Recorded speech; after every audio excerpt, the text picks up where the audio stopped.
This is Owen Thornton. This is my vblog, which corresponds with my weblog at ontariocrafts.wordpress.com.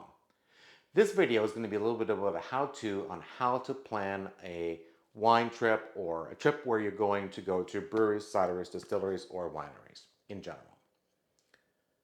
I want to start big picture thinking, and then I'm going to kind of narrow things down as we go. So the first thing I really encourage you to do is, first off, you're going to pick a destination. You're going to get an area. And perhaps those places where you're going to go in the province of Ontario don't even circle or cycle around going to any of these places. So say you want to go to Windsor, or say you want to go to Niagara-on-the-Lake, or you want to go to Owen Sound. And you've got people you're going to visit, friends and family. Then you go to the blog and you start looking at places that you can go to that are nearby. As I said earlier in a recent video, we're going to start creating categories, geographical categories, to allow the blog to become a practical application for you to start planning trips. But I'm not going to go back for 300 plus reviews and start adding those things. So I'm going to continue to start using them from the beginning of January of this year moving forward. So you'll start to see a body of places build up in geography. So the first thing I would suggest you do is you've got your your destination picked. If you're actually going to use a winery or a cidery or a brewery or a distillery for a place to eat, those kinds of things, think about that. And I'm going to put that in the back burner for a second.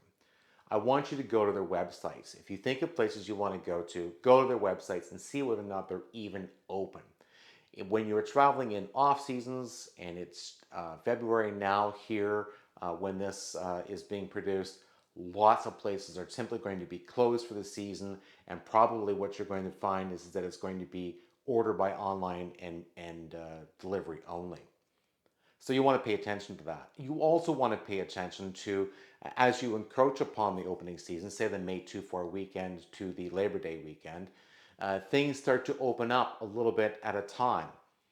You also want to pay attention to days of the week. I find even now when I travel to Niagara, and I would say that Niagara is perhaps the largest touristy sort of section of places where I've gone, where there's lots of wineries, distilleries, cideries, breweries, those kinds of things there. Even at that high peak of the season, some of those places may have limited hours for some days, and some days they may even be closed. Small breweries, for example, need have only a few people working there, and they need a couple of days for production when they're not actually distracted by customers coming into the store and buying things, because they need those days to actually produce the product to allow you to actually find it when you do arrive later in the week. Days of the week that typically seem to be closed are Mondays, sometimes Tuesdays, and oddly enough, you'll see sometimes they're closed on Wednesdays. And you might see a pair of days or a single day, so you want to pay attention to that. Sundays tend to have limited hours, say 12 to 5, that sort of thing.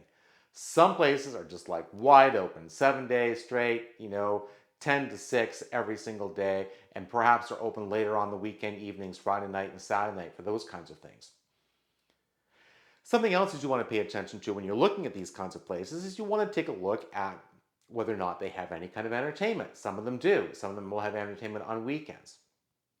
Also, when you're kind of in and out of season and you know that there's restaurants there, you want to pay attention to that as well. Because, for example, a place up north at Coffin Ridge, they will have a pizza oven running all summer long. But currently, I think their pizza oven only operates on Saturday. They simply just don't get enough traffic in those kinds of inclement weather positions to risk having someone there all day long making pizza when no one can show up because of weather. But they will make sure that they have the venue flying at full mast, full production for you on a Saturday. So you want to pay attention to those things. Timing, going to the website, finding when they're open, finding what days of the week they're open. That actually may dictate when you actually travel. The next thing I think you should probably take a look at then is anchoring a few times when you want to have a meal.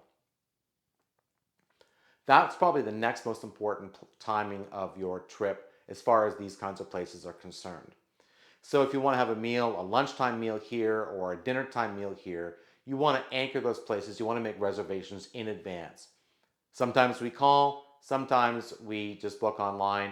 Sometimes when we go to book online, it doesn't seem to work very well, so sometimes calling becomes then mandatory. You want to take a look at those timings, and you want to then schedule your day activities with enough leeway to be able to get to your destination where your meal is without worry of panic of driving too fast to try to get there, that sort of thing. So those are some of the things you want to consider there. After that, you want to take a look at what else is around your anchor points. See how far away other places are, and so then you can do drop-bys. Now, here's the next thing. If you want to do a tasting at some specific wineries, again, you want to go to their websites and you want to look at how they perform tastings. Many places now schedule only tastings by appointment. So that makes things challenging as well. That sort of starts anchoring your day at other times of the day for you to be able to get there on time, do your tasting, and be able to leave and say go for your dinner or your lunch at another time later on in the day. So you want to take a look at those tastings and reservations and whether or not you need to make them. Many places say that they are open for tastings on a regular basis. That can mean a number of things. First off, it can mean that they're wide open. Secondly, it can mean that they have one or two spaces for each period of time where they have some open space for people who just drop by. One of the things that I find challenging, we find challenging, I believe, is scheduling too many things from far away when you don't know the distances between things. Dinner time, certainly, or meal time, that's a little bit more anchoring, and you can schedule around that. When you start planning tastings at this time of day and this time of day, you don't know what roads are going to be open or closed due to construction from the point where you're going to a fort over here or a historic site or a butterfly conservatory on this destination. And from there, you want to go to a winery where you're going to do a tasting and you can't get there in time because you didn't leave yourself enough time because there's construction or those kinds of things. So we find that kind of limiting. We're 3.5 hours away from Niagara. We're 2 and a bit away from the Erie North Shore locations, and we're 5 hours away from Prince Edward County. So booking tastings like that seems just really challenging to us. And so sometimes we are actually disappointed because we go someplace expecting or hoping to be able to perform a tasting someplace and finding out they're by reservation only. So you want to pay attention to that as well. I also think that you want to not book too many things in general because you want to be flexible. If you're driving by a historic monument, if you're driving by a specialized ice cream place, if you're driving by the Butterfly Conservatory, or you're simply going to a place of majestic beauty like Niagara Falls and you want to hang around Niagara Falls for a while, you want to be able to have some free time built into your day so that you can do those things, have fun, and still be able to meet your obligations if you have timed events elsewhere during the day. So those are some of the things that I think you should be paying attention to when you're planning your trip.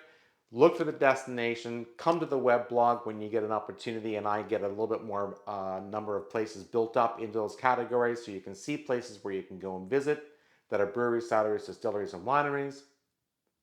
And then start booking in your time, paying attention to the days and times of the days that they're open. And after that, you can start scheduling things, and don't be too schedule heavy for fear of lacking flexibility during a day when you want to, say, do something else. This is Owen Thornton for Ontario Crafts at ontariocrafts.wordpress.com, signing off. But I wanted to let you know those are some of the things that we think about when we're planning our trip. And I want you to have a great time too here in the province of Ontario and have some great tastes wherever it is you go. Thanks again for watching to the very end. And if you can give me 2 thumbs up on the video, that helps people find us a little bit easier. Bye for now.